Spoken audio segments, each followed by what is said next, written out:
دامەزراوە داراییەکانی جیهان پێشبینی دەکەن 6 بانک کە زۆرینەیان لە وڵاتانی تازە گەشەسەندوون نرخی سوود بەرز بکەنەوە لەوانە رووسیا و بەرازیل و نایجیریا. بەڵام ژمارەیەک لە بانکەکانی دیکە پێشبینی دەکەن خەرجی قەرزەکان یاخود دەڕێژەی سوود لە ماوەی ئەم ساڵدا کەم بکەنەوە، بەشیشیان بەجێگیری دەمێننەوە.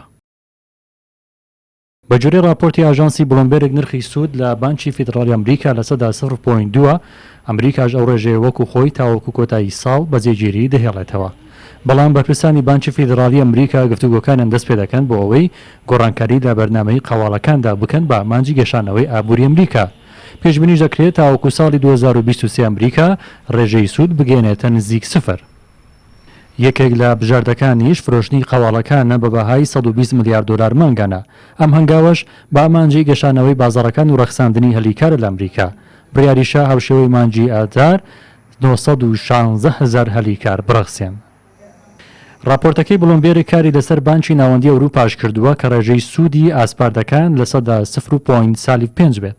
دامەزراوە داراییەکان پێشبینی دەکەن ڕێژەی سوود لە بانکی ناوەندی ئەوروپا تاوکو کۆتایی ساڵی 2021 وەکو خۆی بمێنێتەوە.